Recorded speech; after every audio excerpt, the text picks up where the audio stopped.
Hello friend, back to Bhavani lifestyle. சும்மா உட்காந்தனா என்ன எங்கெங்கேயோ போகுது. அதை தள்ளி விடலான்னு பார்த்தா ஏதாவது காரசாரமாக சாப்பிடணும் போல தோணுது. மனுஷனோட மனசு குரங்கு எப்படி இந்த மரத்துக்கு அந்த மரத்துக்கு தாவ மாதிரி தாவிக்கிட்டு இருக்கு. அதனால் நல்லா வெளியே ஜோன்னு மழை பெய்யுது. ஏதாவது செய்யலாம், ஏதாவது சாப்பிடலாம் பார்த்தா என்ன செய்யலாம் அப்படின்னு டக்குன்னு எனக்கு ஐடியா வந்தது. 2 பொருளை வச்சு சீப்பாக செஞ்சு வச்சுக்கிட்டா ஒரு 4-5 நாள் சோத்துக்கு தொட்டு சாப்பிட்டுக்கலாம்னு சொல்லி ஒரு ஞாபகம் வந்தது. வாங்க நம்ம டீ கடை காராச்சோ பண்ணலாம்.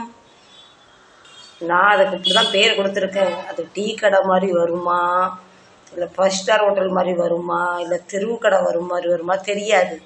இதுக்கு முன்னாடி ஒரு தடவை பண்ண நல்லா வந்தது. வாங்க நம்ம கிச்சனுக்குள்ளே போய் காராச்சோ பண்ணலாம். அதுக்கு முன்னாடி நான் சொல்கிறத தயவு செஞ்சு கேட்டுக்கங்க. கை கூப்பி சொல்கிறேன், சப்ஸ்கிரைப் பண்ணிக்கோங்க, லைக் பட்டனே தட்டிடுங்க. சரிங்களா? வாங்க இப்போ வீடியோக்குள்ளே போகலாம். இப்போ மக்களே, நம்ம கிச்சனுக்குள்ளே வந்தாச்சு. நமக்கு என்னென்ன வேணுமோ எல்லாம் எடுத்தாச்சு தட்டில். சரிங்களா? கடலை மாவு 1 பங்கு, அரிசி மாவு 1/2 பங்கு. உங்களுக்கு ரொம்ப சாப்பிட்டோன்னா 3 பங்கு கடலை மாவு, 1 பங்கு அரிசி மாவு. கொஞ்சம் கடிச்சு கருக்கு முறுக்கு வேணும்னா இது பாதி அது பாதி. நான் அப்படி தான் எடுத்திருக்கேன்.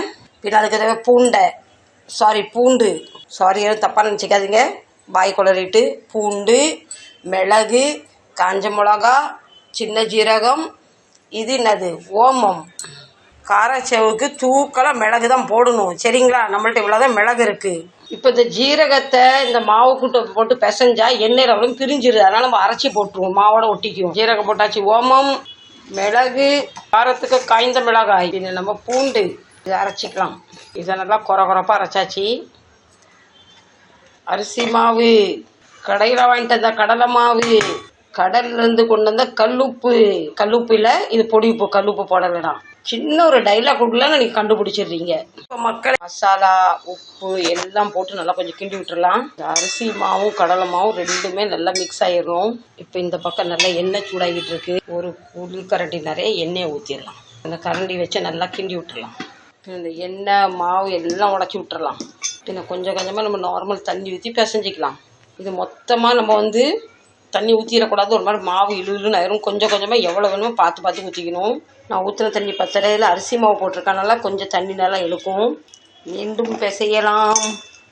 மாவு பாருங்கள், இந்த அளவுக்கு கொஞ்சம் லூஸாக இருக்கணும். கையில் எடுக்கும் போது இப்படி உருட்டை வரணும். அந்த அளவுக்கு எடுத்துருக்கேன். இப்போ நம்ம இந்த குழலுக்குள்ளே கொஞ்சம் ஆயில் அப்ளை பண்ணிடலாம். இப்படி ஆயில் அப்ளை பண்ணால் எல்லாம் ஒட்டாது உள்ள. அதுக்காக தான் மாவு கொஞ்சம் லூஸாக இருந்தால் நமக்கு புளியறதுக்கும் ஈஸியாக வரும். நல்லா ஸ்மூத்தாக கீழே இறங்கி விடும். அதுக்காக தான். இப்போ மாவு பாருங்கள் இந்த ஸ்டேஜில் இருக்குது. இப்போ நான் 3/4 மாவு போட்டாச்சு. இப்போ நம்ம மூடியை போட்டுக்கலாம். இப்போ பாருங்கள், லேசாக உள்ளே போட்ட உடனே இப்படி எண்ணெய்க்குள்ளே விழுது. என்கிட்ட கேமரா ஸ்டாண்ட் உடஞ்சி போச்சு, இல்லைன்னா அதெல்லாம் மாட்டி காட்டியிருப்பேன். இப்படி தானாக மாவு கீழே வருது. இதை புளிஞ்சிடலாம். அவ்வளோ உப்பு ஜாடி இருக்கு பாத்தீங்களா, அது மேல வச்சிருக்கேன். ஸ்டாண்ட் இல்லாத காரணம் எப்படி பாருங்க, லேசா இப்படி ஸ்மூத்தா அப்படி விழுது. நான் பெரிய கஷ்டப்பட்ட ஒத்த விரல சுத்திக்கிட்டு இருக்கேன். அவ்வளவு மாவு சாஃப்டா வந்திருக்கு. இதே நீங்க மாவு ரொம்ப கட்டியா பிசைஞ்சிட்டோம் வச்சுக்கோங்களேன், அது ரொம்ப நம்ம கஷ்டப்பட்டு புளியணும். இது பாருங்க, அப்படியே கலகலன்னு வந்து தெரியுதுங்களா? பார்த்துக்கங்க. புளியறதுக்கு ஒரு கஷ்டமும் வரல. அப்படியே ஒருத்த விரல்ல சுத்தம் போது அவ்வளோ அழகாக வந்தது. நம்ம முறுக்கு மாதிரி ஊற்றிருக்கேன். இதை உடச்சிக்கலாம். எங்கள் திருநெல்வேலி பக்கம்லாம் காராச்சேவெல்லாம் குண்டுன்னு இருக்கும். ஆனால் மற்ற இடத்துல நான் வேறு இடத்துலலாம் பார்க்கும் போது காராச்சேவ் வெளுசாக இருக்கும். அந்த டீ கடை காராச்சேவுனாலே வேறு லெவல். என்கிட்ட அந்த குட்டி அச்சு இருக்குது. நான் கொஞ்சம் குண்டாக வேணும்னு இதை போட்டிருக்கேன். சரிங்களா?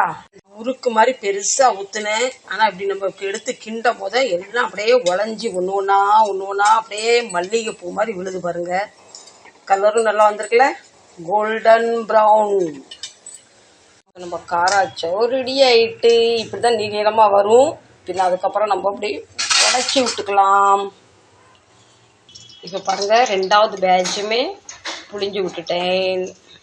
இப்போ நீங்கள் தான் சொல்லணும், நம்ம டீ கடை காராச்சேவு மாதிரி வந்திருக்கா, நம்ம திருநெல்வேலி ஸ்டைலில் வந்திருக்கா, நீங்கள் தான் சொல்லணும். முதல்ல நம்ம சாமிக்கு கொடுத்து டேஸ்ட் பார்க்க சொல்லலாம். சாமி, நான் டீ கடை காராச்சேவ் பண்ணியிருக்கேன். மக்கள் யாரும் என்னை நம்ப மாட்டாங்க. நீங்கள் இதை டேஸ்ட் பண்ணி பார்த்து சொன்னாதான் உங்கள் பேச்சுக்கு ஒரு பெரிய ஒரு மதிப்பு இருக்குது. அதனால் நம்ம மக்கள்கிட்டலாம் சொல்லிடுங்க. பவானி லைஃப்ஸில் வந்து ரொம்ப டேஸ்ட்டாக திருநெல்வேலி ஸ்டைலில் டீ கடை காராச்சேவ் பண்ணிட்டேன்னு சொன்னாதான் நம்புவாங்க. இல்லைன்னா நான் சொன்னால் நீ செஞ்சுட்டு நீயே சாப்பிட்றேன்னா நான் எப்படி நம்பணும்? போதுமா இப்போ உங்களுக்கு? சாமி நல்லா இருக்குது, டேஸ்ட்டாக இருக்குன்னு சொல்லிட்டாங்க, இப்போ நம்புங்க. இப்போ இவங்கள நீங்கள் நம்பலன்னா பின்ன அவ்வளோதான், பார்த்துக்கோங்க. ஆமாம், சரி, நீங்கள் சாமி பேர் ரெண்டு பேச்ச நம்புறீங்களோ நம்புறீங்களோ, நம்ம செல்லா பையன் அவனுக்கு வந்து வாய் பேச தெரியாது, சைக்கிளையே உங்கள்கிட்ட சொல்லிடுவான். நாக்கை தொங்கப்பட்டு நாக்கு பாருங்கள் இப்படி தொங்குது, என்ன சொல்கிறான்?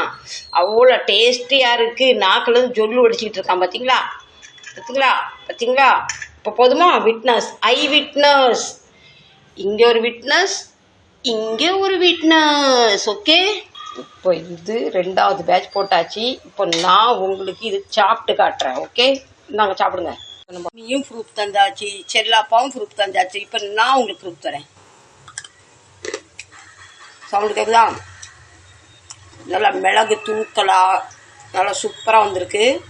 இப்போ டீ கடை காராச்சேவருக்கு டீயை காணுமே, அதுக்கு இப்போ டீலாம் போட முடியாது. நம்ம அந்த மிளகோட ஃப்ளேவருக்கும் அவ்வளோ டேஸ்ட்டாக இருக்குது ஃப்ரெண்ட்ஸ். பழைய சோறு கூட, ரச சாதம் கூட, பருப்பு சாதம் கூட நல்லா வச்சு கடிச்சு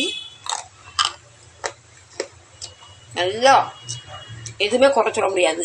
வெறும் நான் 1/4 கிலோ மாவு தான் எடுத்தேன். இங்கே இவ்வளவு இருக்குது, இங்கே இப்போ வெந்துக்கிட்டு இருக்குது, இங்கே பிறகு இருக்குது. எவ்வளோ வந்திருக்குன்னு பார்க்கலாம். நல்லா ஜிவ்வுன்னு காரசாரமாக நல்லா டேஸ்ட்டாக இருக்குது.